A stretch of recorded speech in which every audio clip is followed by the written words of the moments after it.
comes alongside President Biden's approval numbers continuing to drop, approaching the midterms in November. Joining us now is Frank Luntz, pollster and political analyst. And in your long career, Frank, we've seen some, I guess, other periods where inflation finally rears its ugly head, but it's been a long time, but few things really get the juices flowing, like seeing a grocery bill or a gas bill and just going, whoa. I mean, that really is, it affects everyone, and it's visceral, I think. Are you seeing that in polling?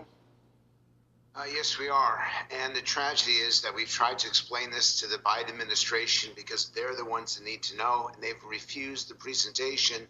So on your show, I'm going to tell you what I would have told them if they had only listened. We are 13 days away from an absolute explosion on inflation. There are 3 holidays, there are 3 moments when Americans take to the roads and when Americans buy more food than at any other time of the year. Christmas, Thanksgiving, and the 4th of July weekend. And everyone's going to be filling up their car 13 days from now, and they can't put $40 or $50 in their tank. They actually have to fill it up, and that's when the explosion hits. They can't just buy 80% of what they want. They have to fill their shopping carts for the barbecues and the cookouts. And 13 days from now, the American people are going to come face to face with these higher prices and face to face with the fact that they can't afford it. You have to go back to 2009, 13 years ago, to find a time when these economic numbers are as bad as they are today. And the difference is that back then it affected roughly 60% of the population. Now, with inflation, no matter who you are, no matter where you live, no matter how much you make, you're impacted by it.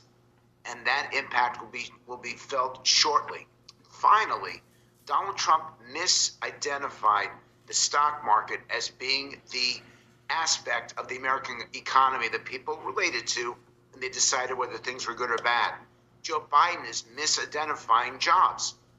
Right now, you only have a tiny percentage of Americans that feel in any way insecure or unaffected. But inflation touches everyone everywhere.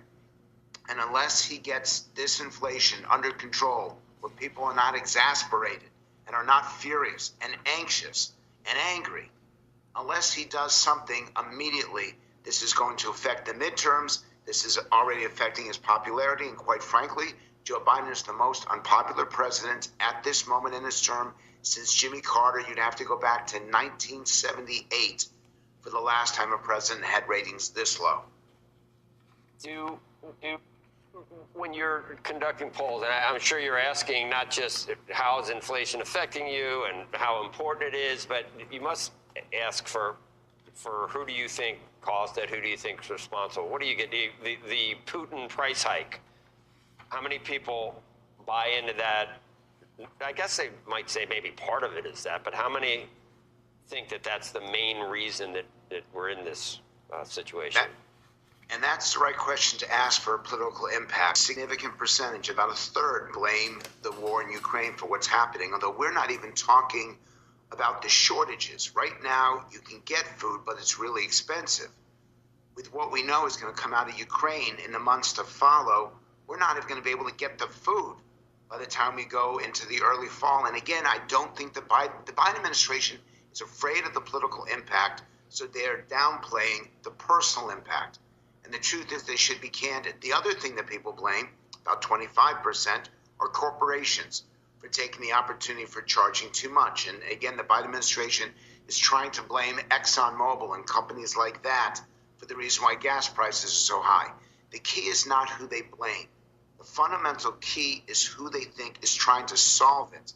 And this is where the administration comes up short. It was the biggest mistake, and I'm a language person.